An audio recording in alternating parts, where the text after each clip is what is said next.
guys! Good morning! Welcome back to my YouTube channel. Lenny Saringa sa Kilan Lolan here in Davao City, Philippines. Good morning! Happy holiday! Yan, holiday po ngayon kaya meron tayong vlog. Makaka-upload ako ng vlog. Tapos anyway guys, naitanim ko na pala yung mga nabili ko doon sa Benguet na 7 boxes. Ayan, super ganda! Ano to guys, kalimutan ko yung pangalan. Basta may pangalan to, parang kapamilya siya ni RZ. Pero hindi po siya si RZ. Ito po si RZ. Ayan yung mga RZ ko. Kagwapa na lang dyan. Tapos, tinanim ko siya sa isang pot. Parang 2 orders to. Tapos, tinanim ko siya sa white pots. Ito kasi yung available ko. Nabili ko na to noon pa. Mas mataas pa siya dito sa mga brown. Nabili ko to noon pa. Pero ngayon ko lang nagamit. Ayan, kasi nag-clay pot ako. Pero no choice na ako kasi wala na akong clay pots na ubusan na. Tapos, ayan, naitanim ko na din si Baekya, si Pink German Champ. Pink Champ. German Champ naman. Tapos, si Cheesecake. Ito guys, namatay yung mga kasama niyan dito. Nasa mga, parang 7 or 8 stems from Samal sa ate ko. Variegated kasi siya, gustong gusto ko. Tapos, namatay, siya lang ang nabuhay. So, since napakalaki ng pot, mataas kasi ito na pot din malaki, tinabasan ko ng mga dahon dito, at saka sa ilalim, nilagay ko si Cheesecake. O diba napakalaki ng pots na to guys. Ayan. So nadagdagan ito pala si Purple Delights. New pero rooted na yan. Almost 1 month na. Matagal ako hindi nakapag-video. Kaya buhay na buhay, tingnan nyo. Ito yung tinanim ko na mga cuttings before. Yan. So ngayon, may new na naman tayo. Yan, buhay na buhay. Kinat ko to parang dito.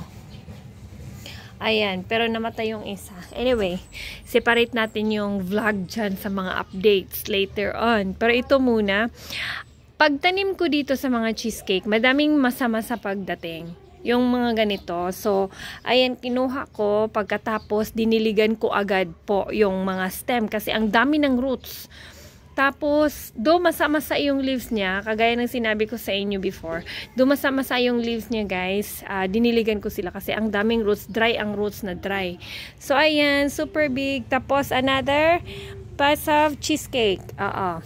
Don't worry na ganito yung mukha nila. Kasi, pag nawala na ito lahat, yung naiwan sa mga pinagkuhaan natin, magiging na din yan. Magiging maganda lalo. Malaki din to na pots, clay pots. Yeah, nahilig ako sa clay pots guys. Kasi yung advantage, aside sa maganda siya sa plants, pinaka-advantage kasi pag maganyan-ganyan, matulak-tulak yan. Hindi basta-basta natutumba. Lalo na pag ganito kalaki. Tapos, ayan, cheesecake. Meron pa ako isa, si RZ. Ito, nadiligan ko na din, pero parang old to na pots. Ayan. Pero nilagay ko sila dito kasi wala na akong clay pots. Pero so far, maganda naman to kay RZ. Ayan. Tapos, meron ako dito. Another RZ. Old pots pa rin, clay pots. Wala na talaga akong soil pots. So, kaya nirecycle ko yung mga ibang pots.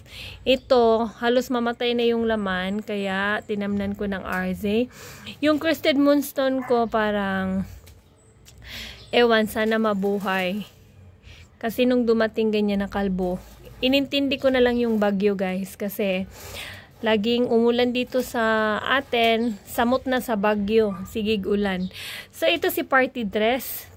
2 or 3 months ko to hinintay. Parang May pa ata to. May, June, July, August. Ngayon lang nagdating. Ayan. Si party dress. So, meron na akong party dress. Dry ng soil. Kailangan ko yan diligan para makainom yung roots. Marami na siyang roots. Lahat mo nang dumating na succulents, puro may roots. Tapos ito si Melako. Hello, Melako. Sana mabuhay ka. Ito si Korean Pink. Yan, Korean Pink. Diniligan ko din si Korean Pink. Gusto ko siya ilagay dito kasi wala ng space. Kaya dito na lang siya. Maghanap ako ng area or gagawa ako ng bagong area. Kasi dito hindi sila masyado naaarawan. Ayan. Pero makikita nyo, di ba? Ayan, oh, may mga new growth. Ayan, this one. Tsaka ito, may new growth. Kasi na, ano na yung mukha nila. Ano bang tawag dito? Nagmasa-masa na. Tapos ito, wala akong order na ganito. Kunin ko muna yung tsinelas. Nakaka-distract. Wala akong order ng ganito. Tapos, parang freebie siya ni seller. Tapos, sana mabuhay si Fred Ives. Ayan. Marami siyang ganito. So, hayaan ko na lang. Kunan ko. Usually, tingnan nyo yung roots ni Fred Ives. Grabe. Pwede ko naman siya ipahiga. Pero, ewan, paano siya buhayin? Bahala na, matirang matibay dyan. Ito yung pinaglagyan ko ng mga leaf propagation na nalanta po kasi kakaulan. Ngayon, anong oras na pero makulimlim. Tapos ito, si variegated madiba, nilagay ko na lang sila sa naiwang clay pots. Ayan. Tapos ito, this one, sana mabuhay siya. To, sana mabuhay ka sana. Tapos si Green Eyes. At saka ito si Bluebird ba? Ito yung mga maliliit. Hayaan ko na lang. Oo, sa isang pot. Actually, garden soil na mayroong, sa ibabaw lang ito guys. Ay, hindi. Binigyan ako ng mother ko ng eggshells. Tapos, inano ko, dito lang na pot. Lahat eggshells yung minix ko. Eggshells. Tapos, ito yung pinugutan ko pala. Ay, nakalimutan ko. Maya na. Next video ako mag-update. Meron pa dito. So, meron tayo dito. Ito, si Mio. Ayan. Tinanim ko si Mio dito. May mga baby siya. Pato ni Sedum Adolphi. Kaso si Sedum Adolphi parang seasonal. Maganda sa umpisa, pagkalauna nagiging pangit. Seasonal yung kagandahan niya. Kunin ko lang yung mga ganito. Ayan. Kinukuha ko po yan. Lalo na yung nagbitay. Alam niyo yung nagbitay yan. Mga nagbitay yan. Yung parang mash-mash. Ayan. Mash-mash. Kinukuha ko yan guys. Minsan, iniiwan ko pag matigas. Pero yung parang nagbitay na, yung ganito, matigas, hinayaan ko na lang siya. Tapos, ito pa, ito. Ito, ayan, variegated. Nakalimutan ko yung pangalan niya. So, sana mabuhay si variegated. Siya. Iwan ko anong pangalan nito. Natapon ko kasi yung mga names. So, ayan. Dyan ko siya nilagay. Pero maghanap ako ng area kung saan ko siya pwede ilagay. Tapos, yung variegated Tinkerbell. Maliit lang naman. Iwan, magkano to yung benta ni seller.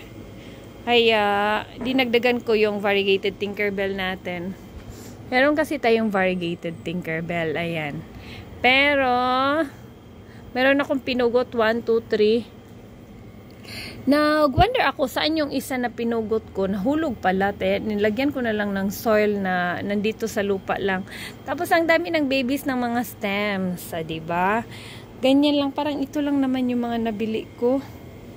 Tapos, wala na so far.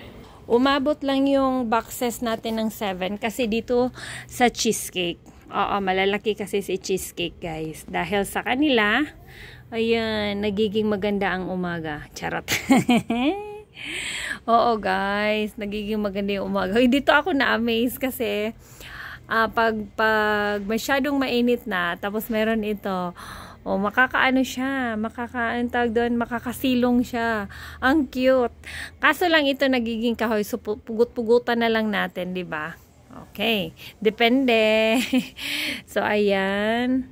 So, yun lang muna yung update ko, guys. Dito sa aking mga halaman. Kasi, magba-vlog ako next time. Para sa mga update overall dun sa mga old ko na halaman. Marami akong ginawa, pero hindi lang ako makapag-video. Kasi, mabilisan po palagi yung time ko, oras ko. Marami akong hinahabol na oras sa school ng mga bata, sa gawaing bahay, and sa gardening. Charot-charot talaga ako. Alam nyo, nag-cut-cut ako dyan kanina ng durian. Ay, ng laban na. Sayang yung laban na ko ba, nahulog-hulog. Mayroon pala akong nahulugan dito ng laban na, ayan Sayang kaayo. Sayang ako mga laban na hindi ko kasi minsan mabantayan. Hinog na pala. Ayan oh. Tapos nasagi yung plants ko dito. Tsaka yun. Yan yung delikado sa kanya. Pero so far, okay lang naman. So thank you so much for watching guys. See you on my next vlog. Bye-bye.